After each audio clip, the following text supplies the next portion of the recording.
That'll be you in a few minutes. Welcome to Barnaby's Sleep Stories. It's a little fun sleep story. So the aim is that I'll be sending you asleep, and this is shot live. So please do comment how you are feeling, and if you're near to sleeping. Now, try to close your eyes, but I'm here visually if needed.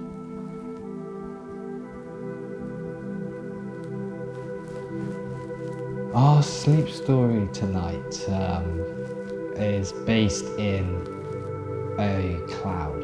It's based in basically a cloud, but not any cloud. Really, the cloud is the common resource of this place.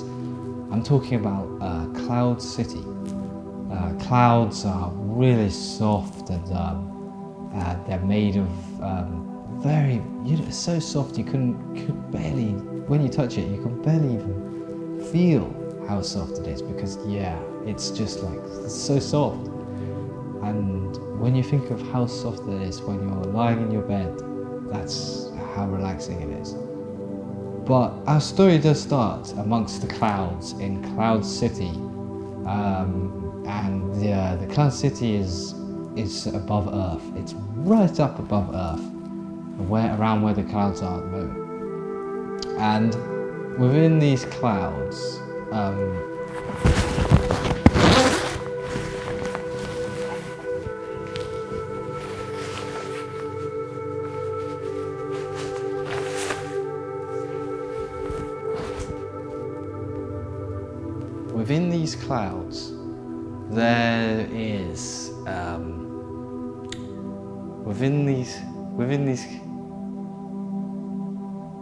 there is houses and buildings and roads and letterboxes, just like in a normal world, in a normal city that you might have on Earth. That could be Los Angeles, or it could be Wiltshire, or up north near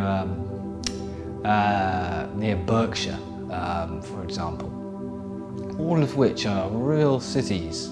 And Cloud City is no different, apart from one major difference, and that is they're very soft clouds. Almost as soft as a pillow. So if your hands are underneath the pillow, you can feel the fabric of the pillow.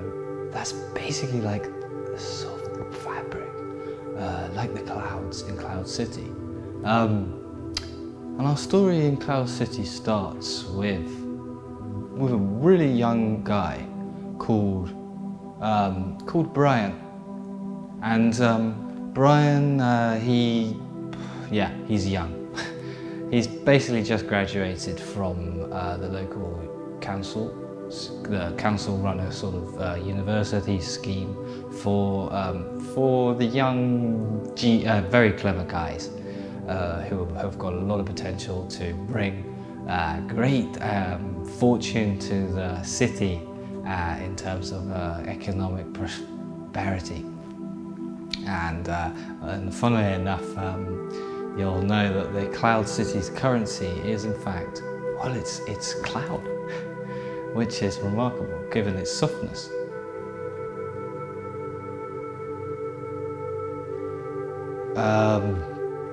So Brian, he lived on one of the smaller streets in the city, kind of near the entrance to the town hall. And the significance of this is that he didn't really like Cloud City. He didn't like it because it was very obvious that the pollution that was there, you could see it in the roads.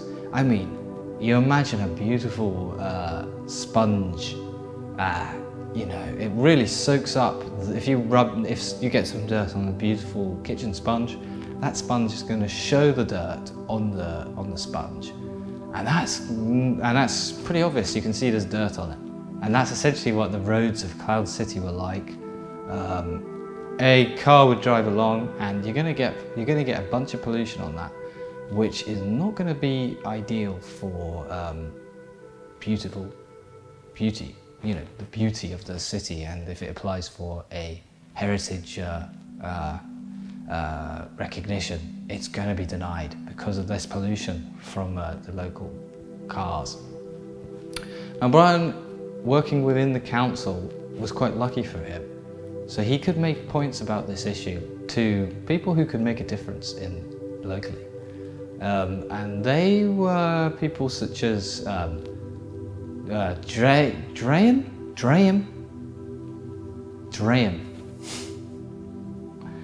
Graham. Oh God, the guy, he was a local clown, but also loved to double up as a council member.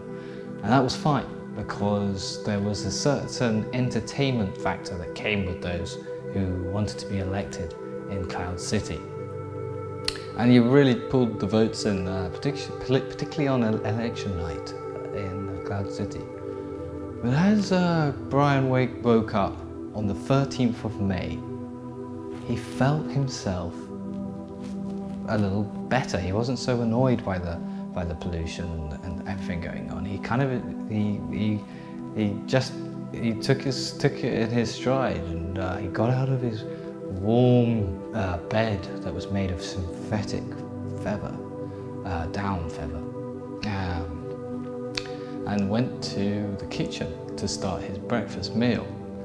He put the water in the kettle. He turned the kettle on with his finger, and the kettle vibrated as the bubbles went, and the heat, and produced the heat for a wonderful meal, breakfast. Now, the next step was that he got a bowl out from the cupboard. His mother's old bowl he used every day for 42 years. Had no stains on it and no markings on it, because he kept it in remarkable condition, often freezing it in the weekend, so that there would be nothing that could damage the bowl. So he put the bowl on the countertop next to the glass of milk that he had poured the other day, as he waited for his kettle to boil. And eventually it went pop, and then the kettle was ready. Now this is great. So he starts having his food, which was milk and hot water in the bowl. Now people probably think that's a weird thing to do, but in Cloud City it's one of the most common types of breakfasts, and it's particularly soothing on the throat. So as you lie in bed right now, you can imagine the water and hot milk going into the throat and soothing it. Oh, isn't that comfortable? Anyhow, Brian, after finishing his breakfast, put on his small trousers and big coat and went out into the road for the beginning of his day. And walked to work. On his way to work, he spotted something absolutely absurd. It was a hole in the ground. And so if there's a hole in the ground in Cloud City, that's a hole in the ground so you can look through the hole and see planet Earth. That's exactly what Brian did. He looked down and he saw planet Earth. He saw the Earth that everyone talked about, and that he imagined everyone on Earth talked about Cloud City. No one from Cloud City had ever been to planet Earth. No one from planet Earth had ever been to Cloud City. Interestingly enough, Brian was keen about this. He wanted to, even though he felt relaxed in the morning, he wanted to leave this pollution behind and go to the Earth. And be the first person from Cloud City to land on planet Earth and see the planet. But he needed help to get down there. How can you jump a million miles down to Earth? Well, the fact is you can't do that. So you need a very, very clever individual. And that was, funnily enough, the council's head, Graham. Graham was great. He was also a clown. And one of the facts about him being a clown was that he could make a joke and that would pass the time. So they both come up with a plan. Brian was to wear an astronaut's helmet, and Graham was going to put a radio, put a portable CD in the spacesuit that Brian can listen to, and as he jumps towards Earth, he'll be able to hear some of the jokes and the clowning clowning acts, audio acts that Graham would do. And so Brian fitted it all on. He stood by the hole and he clicked play.